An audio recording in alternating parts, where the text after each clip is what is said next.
Hey guys, we're here. New episode 5 for Talking Leafs edition. I'm here with Caps. I'm here with Bargo, back from the woods. He was lumberjacking and he got lost. Sasquatch found and brought him home. Yeah, he got some new glasses too, if you guys didn't notice. Baby Sass. Baby Sass, Strawberry River. Okay, so we'll go over this really quick here. I got two little points. I got Joe Thornton, 1,100 assists. He's a seventh person to do 1,100 assists, to get 1,100 assists with I lost my list. Anyways, I found my list. 7th overall. Wayne Gretzky, Jaromir Jagr, Mark Messier, Ron Francis, Ray Bourque, Paul Coffey, and Joe Thornton are the top 7 people, or are the only 7 people to pass 1,100 career assists. How far is he away from 6? It doesn't say. It just had the list. I didn't look that up. He's not going to catch anybody. He doesn't have that in him, I don't think, in my opinion. But he's got another 2-3 years. Jason Spezza also, he's not going to go forever. Jason Spezza has Maurice Richard in points. We talked about this last week. Patrick Marleau making it to the Hall of Fame based on his accomplishments. Do we think Jason Spezza makes it to the Hall of Fame? Stanley Cup under his belt, yeah. Agreed. So, but if he wins a cup, you agree that he'll make it? Yeah. Okay. Yeah. I'll accept that. I still think he was better. His career is better than Patrick Marleau's. But either way, I know he doesn't have a record, Caps, but so you want go ahead. I just mentioned before in another episode that Marleau broke a record. So that's a contribution that he made to the game, to the sport, and I don't think that should go unnoticed.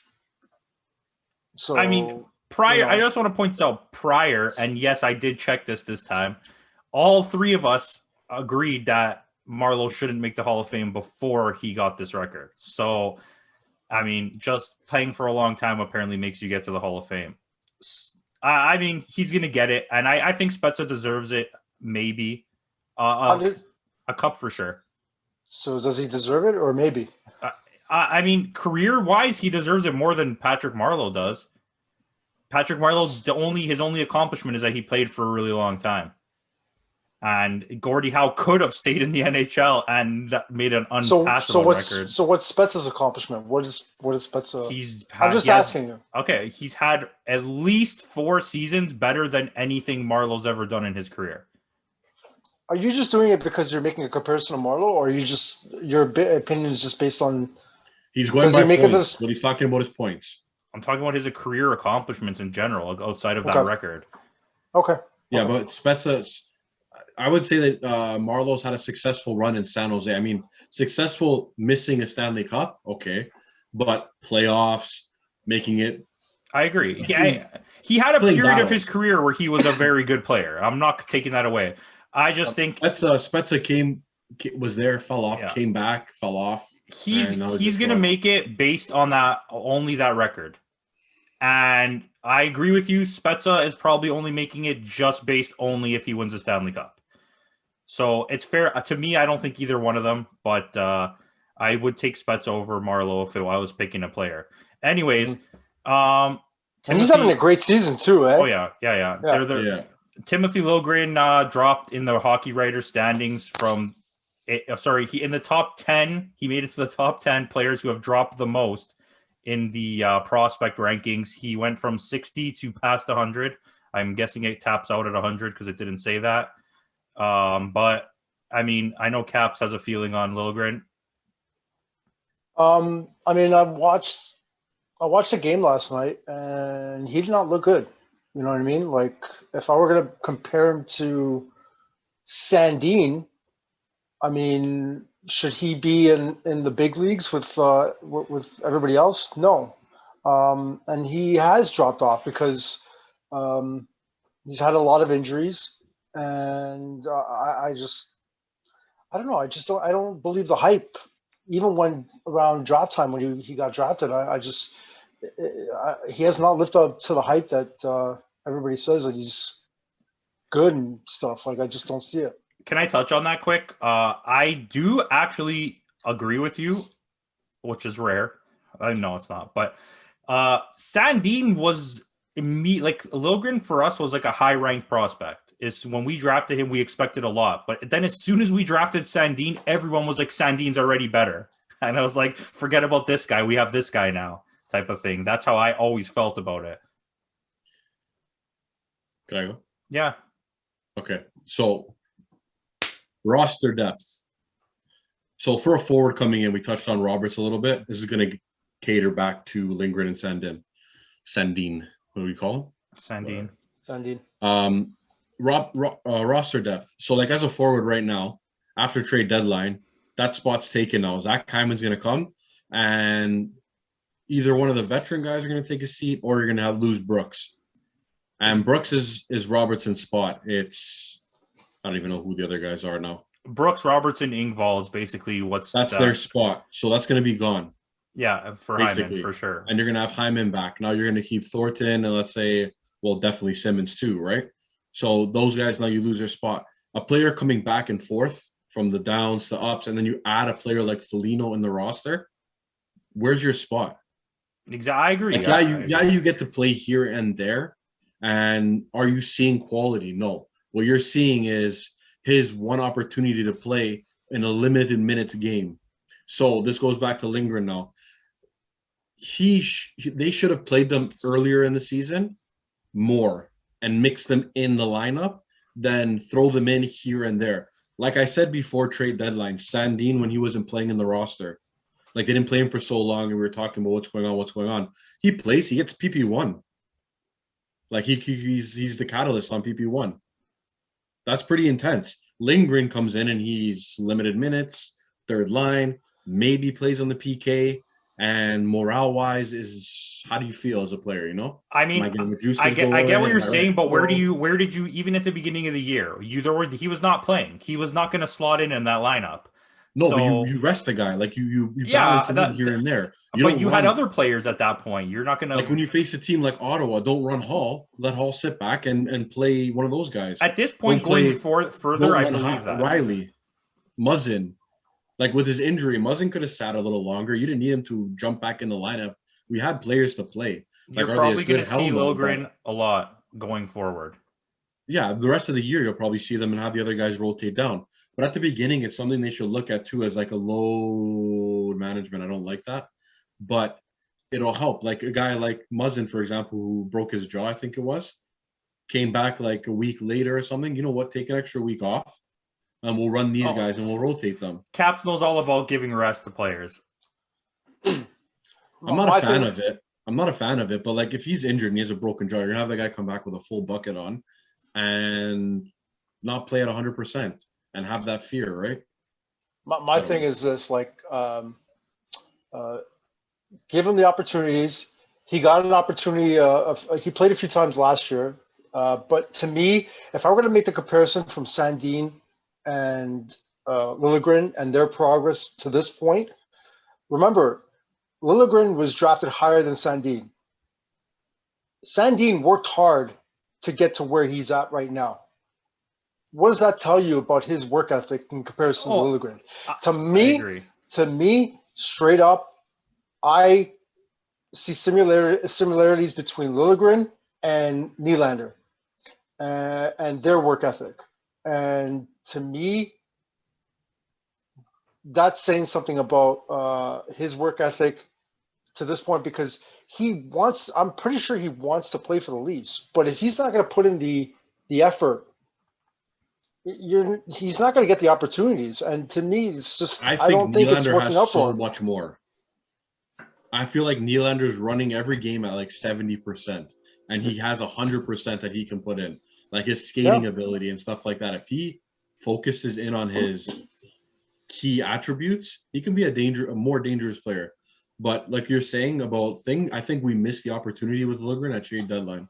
So basically, maybe what Caps is saying is that the Swedish players don't have good work ethic. Wow. Nope. Wow. I didn't say that. He was saying Don Cherry. I know. I'm just joking. So nope. Whoa. Nope. Because one of my favorite players is Peter Forsberg, so you can't say that. The best Leaf player of all time is not Wendell Clark. It's Matt Sandin, so it makes sense. Anyway, whatever. Anyways, no, but. What's the other guy's name that came in? You guys were talking about him earlier. Barton. Yeah. I don't think he looked bad, but he seemed to have a big issue with picking up the puck and then turning around. Did you notice that? Every time he got the puck and he turned back the other direction, he would like fumble for a second and then like. I feel like 2 very bad penalties were Probably from nervous. Hutton and Lilgren. And those are the guys you called up for one game, right? Yeah. They're nervous. I would say nervous. That's what I mean. I they mean, don't have enough time up in the show, right? So it's gonna happen. You're gonna see the lulls. You're gonna see like all the bad before you see the good. Also, Lilgren was drafted higher than Sandin, but the way that they talked about him, he was much more of a highly touted prospect than Lilgren was. I feel like the Leafs drafted Lilgren too high. They should have picked somebody else. And it's not a knock on him. It's just you pick Sandin later, and he came in already higher touted. All the talk came after. All the talk came after about Sandin, not at first. It came after. I don't know. I remember it right away, but I'll believe you because you know you do. So I scout the Marlies hard, so like I knew about Sandin. Yeah. So, but I don't remember that far back to be perfectly honest. So I can't promise you, but I do remember it in my head as then. But it's fine. Could I say something else? Yeah. When I watched the game last night, it's probably the first time I was actually impressed with Engvall. Yeah, I mentioned that actually in the group. He looked really good. No, but he looked really good because he's using his size to get the puck. Like here's the thing with Engvall. Like the guy's like 6'5", okay? And I think we've talked about it before. Something that they're definitely lacking is the size and pushing their opposition around. He was actually doing that last night to a certain extent, which is something that he's been missing all year. And I really wish that he could just keep doing that. And, that's the first time anybody has ever seen that. Okay, but this is why. I'll tell you why. Because all the other times, 6'5", he should be doing it. All the other times you had him playing, you put him in the wrong spot. I get it. I understand. You put him on a line now with 2 of the best veterans that are left in the NHL, and you saw how far they pushed him. They pushed him to play better, probably. Maybe that's what happened. I don't know, because he never did it before when he was just him and one guy. As soon as you put him with Thornton and Spezza, it was a powerhouse line. Right now, too. That line was looking great. Right now, too. They are. Talk about a guy that's picked up his game last few games. Thornton is actually starting to pick it up a little bit. That's what I was saying. He's got beat right now. Yeah. He's got his playoff hat on. He's ready. Yeah. When he got angry a couple games ago, that was probably like, I don't want to say what Campo's wrote in the chat, but it was awesome. It was freaking awesome the way he was, the passion and all that stuff. And that's what I want to see from the veteran players if it comes to being in an altercation. I don't want to see Jason Spezza having to step up just to fight a guy for no reason. I want to see passion. Like, you're mad because this guy pissed you off. Like, not just, oh, you guys suck, I'm going to fight now to make sure you guys try. Like, no, but they have options now. You got Simmons who fought the other night because of that was like, his 67th fight in his career? It's a lot of fights. But because of what happened to Hyman, like, you got guys who are stepping up. Yeah. No, but they made a good point. They did make a good point at the intermission, Dave Poulin, about he shouldn't, that the other guy didn't need to fight him. There was no reason. It wasn't an intentional knee on knee. I get it. Simmons is trying to stick up for his guy, but you just fought a veteran player who's played 1,000 games in the NHL because you're mad about something that wasn't his fault. You had a veteran fighting a veteran returning for a I know. I don't hate it. I'm just saying what they said. It was a dirty hit. Whether it was intentional or not, it was dirty. Yeah, I get what you guys are saying, and I get what the analyst is saying, but it's not about that. It's about the fact that Hyman's going to remember that shit when he comes back. His teammates are going to make an extra push because now they got guys that are going to stick up for him. And they're not going to see Vancouver again after tonight. Did you hear that passion? I got a little turned on. But I'm just saying, like, it's the fact that you never seen this kind of stuff in the last few years. The analysts can say the analysts can say whatever they want to say, but it's the teammates that are going to make that extra push now because they're seeing what their teammates are doing for them.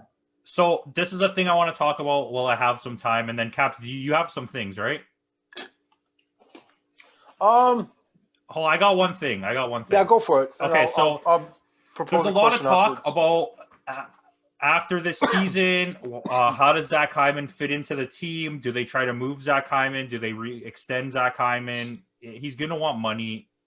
Coming back from this injury, I already feel like it's going to be an awkward way to place him, but I feel like you need him in the lineup going through the playoffs. So I could see that. And I wouldn't mind having a guy like Ingval or Brooks just hanging out if you need him behind the scenes for the next game. Like, it doesn't hurt anybody, right? But do you see the Leafs trying to retain Hyman? Is it going to be worth it to pay Hyman more money to keep him? Or, like, we've had a little discussions about this, but there's going to be a lot of interest in next year. Like, it's very, very interesting for them in the offseason because you have Simmons, you got to figure out. Thornton, you got to figure out. Foligno, I think you got to figure out as well. I don't know what he's got left. And then now you're saying Hyman as well. So where does everybody fit in and what happens? Is Thornton going to take a team-friendly contract? Is Simmons going to take a friendly contract? I think Simmons is going to do what Nick said. I think Simmons is going to do what Nick said, and he's going to go. This was his season to play for himself, to prove himself, and he's going to go sign a contract for money somewhere else. I think it all depends on what the Leafs do in the playoffs. If they win, I'm knocking on wood. If they win, I think you're going to see a lot of those players come back. Is Hyman going to get a raise? Yes. I think it'll be at the expense of Kerfoot. Yeah, he's up this season. It's $2.25 million. So I'm assuming he's going to want $4 million. Yeah, I was just thinking that. I think he's going to get $4. He's probably going to ask for $5, but I feel like he might just give in on $4. I think he's going to get $4, and I think it's going to be a short-term contract as well. I don't think it's going to be long-term. It'll be a bridge. Yeah, man. Dude, I think at this point, like, Dubas is very creative on what he does with his players in terms of signing contracts, and for some crazy way, he's able to keep his roster under the cap. So it all depends, man. Like, if he's able to retain a few players and put them on the LTIR to make space, just to sign a few players, I think he'll do it. So, it's also to see if cap goes up as well, right? At the end of the season. It's not. I don't think it's going to go up for another couple of years, man. They're not making any money right now, right? I think they said it's a hold for 2. I swear they said it was a hold for 2 years. This year and next year, I believe there's a hold on the cap. I did hear that. I think it was going to be on hold for the next 2 years. I don't know. That's what I'm asking, but it's interesting to see. We'll see what happens. I wouldn't mind seeing Hyman walk and retaining those 3 vets. Well, being that there's no fans, okay, I just want to put this out there. I know this is more of like a general talk, but the TV ratings must be way higher because everyone's at home and you're not at the game. So I would imagine the next TV contract for the NHL will be a lot higher. That's where NHL has constantly gotten dogged, is that the NBA and the NFL get massive, massive TV contracts, and the NHL's is not even half of what they're getting. So, like, maybe their TV deal goes up and it helps the salary cap a bit. Who knows? But I'd like to see that. I'd like to see a bit more salary. I'd like to see people get paid what they're worth because this sport is dangerous and nobody gets paid enough realistically. We argue about people getting paid too much, but that's because we're just so used to everyone getting paid so low, and I get it, but it's because of salary cap we say that, right? Yeah. But like basketball, you can pay a luxury and be okay. That's what I want introduced in the NHL. I want a luxury. I would love to see more of the drop market. A team, yeah, but this is where you're a Leaf fan. The luxury tax benefits you because for the Leaf fans, we have the most money to throw around. Toronto, New York, Chicago, and we'll be signing whoever they want. Where players want to play is where they're going to play. Listen, do you not remember the New York Rangers in the 90s with their like $100 million salary caps? Okay. The 2000s? Yeah. Like they just were like, oh, you like money? Here, come play for our team. But yeah, I don't have anything else about the Leafs. Do you have anything, Caps? Yeah, like once everybody's healthy, what do you think the lines look like? If Hyman comes back, do you put him? My opinion is no, but do you put Hyman on the first line? I think that Simmons goes to the fourth line with the other 2, and Hyman goes back on his line. But I would rather have Hyman on the second line and Foligno on the first line, but that's not going to happen. I want Foligno. I want Foligno on the first line. Foligno. It's not Foligno. Yeah, well, it's not Marleau. Foligno. Lou Ferrigno is going to play on the second line. I want Nick Foligno to play on the first line. I want Hyman back on the third line. I really like that hardworking third line with Hyman, Kerfoot, and Mikheyev. If Mikheyev figures out how to put that puck in the back of the net, we would be a way more dangerous team. He probably has the same scoring opportunities, if not more, than Tavares, Nylander. His skating ability gets him into positions and opportunities that no other player has. If he can score, he's gonna go though. They talked about it for the whole last game. That the plans are to play him with Tavares and Nylander. Who, Hyman? No, they want to play Hyman back on the first line. That's what they were saying. The first line is Hyman, Matthews, and Marner is what it's going to be. Oh, okay. Yeah, I wouldn't do that. I don't agree with it either, but that's what they were saying. They mentioned it like 30 times during the broadcast. I would put Foligno on the first line because he throws the body. He's a more skilled player than Hyman, and he throws the body. I mean, he hunts down for the pucks. He hunts for the pucks as well. But here's the thing: like you can flip flop them too, eh? That's what they're gonna do anyways. Yeah. But I like the leadership with Foligno on the first line. Like you're getting a captain. That's exactly. And you're getting quality. You're not getting like Hyman's a hardworking player, but what you're getting with Foligno is leadership, knowledge. You're getting like the package that Hyman doesn't have potential to be, is what you're getting out of Foligno. Here's the one thing too, eh? We still got Riley Nash, eh? Who is a really good shutdown forward. But this is what I heard now. I mean, no, but like if they bring somebody back, if they bring, I know apparently he's better than most of the players on our bottom half for like what he's going to bring to the team, not like skill level. That's what you guys felt about Jimmy Vesey. The guy's a plug. Jimmy Vesey played really good, and we got rid of him. That's fine. Anyways, the point is, 3 goals in 40 games. The point is that's not what he came here to do because he can't score. We already knew that. Listen to me. What did he do? You can't bring him back because when Anderson comes back, they can't have both players. So but this is what I wanted to say when we started talking about bringing back players. Freddie. His contract's up as well. They're going to let him walk. We're not even talking about this again. That we've had 10 episodes about this. He's gone. You sure? You're running with Campo and Richards? There is absolutely no way the Leafs are paying him more than what he makes now, and he's going to ask for that. He's not going to take a lower contract. So right there, there's your Hyman right there. Hyman plus $1 million. Yeah, but that also leaves you no room to get back. Isn't there somebody else who's a free agent? Kerfoot and somebody else. Not Kerfoot. Morgan Riley's a free agent. Morgan Riley. Next year. Wait, is it next year? Yeah. Wait, okay, so once again, like this goes back to when we asked that question before. It all depends on what the Leafs do in the playoffs. If Campo has a rough start and Freddie takes over and wins the cup for him, you don't think they're going to make an effort to try and re-sign him? Or they take the money and run. They take the cup and run. Anyway, I'm just saying. I don't have anything else about Leafs. Yeah, I got one more. Freddie's coming back. Wait, did I already say this? Okay, yeah, you have something else. I got one more. So Sandin is playing right now. When Bogosian is good to go, who sits? Because in my opinion, Hall, Sandin, Dermott, freaking any of them. Dermott goes. For me, Dermott goes. Hall stays, man. Okay, but I would take any one of those guys, either of those guys before anybody else. So Bogosian and Hall, Dermott are aligned. I would keep those two, and I would keep Hall. I would drop Sandin like a bad habit. I don't know. Sandin looks really good. Sandin looks pretty good, man. But by the way, like Hall's you need Bogosian's experience. Yeah. But Hall's been playing very well with Muzzin. That's why. Same with Hall, yeah. It's a hard call. All I can tell you is that I know for a fact Muzzin and Riley are not getting dropped. Or Brody. So it's going to be somebody else. It's crazy how much.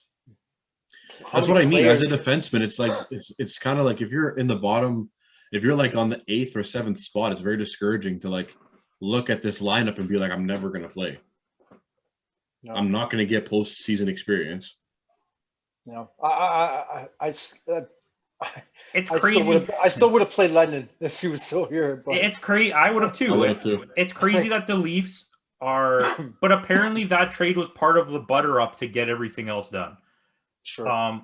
So if I'm another team looking in at this and I'm like, look at the Leafs, they're having all these problems figuring out who's going to play in this position. And then you look at their roster and realize on paper they're a completely trash defensive team with 3 good defensemen. I'm like, this. It's funny that people are arguing over who's going to get to play, but realistically, they're playing good. So Not this year.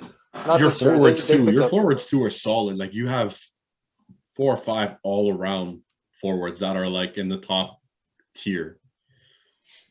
Foligno's a two-way player. Matthews is playing very well two-way. Nylander, definitely not Tavares. Not Nylander. Not Tavares. You got Thornton. You got Tavares has Simmons. been playing better in the last couple of games. Okay, he was hot for 2 weeks, and now he's back to his. But Nylander has been performing offensively all season. He's been like he's on pace to he would have had close to 80 points this year. How many points does he have right now? He has. Like correct 30. me if I'm wrong, but does Tavares have not? Does Tavares not have more points than Nylander right now? Yeah, I don't know. Tavares should. Tavares gets paid $10 million. He better have more points than Nylander. No, I don't want to talk about $10 million right now. Anyways, listen, that's it. This show's over. Guys, thanks for watching. Like, comment, subscribe. Let Caps know which players you don't like that he likes in the comments. So.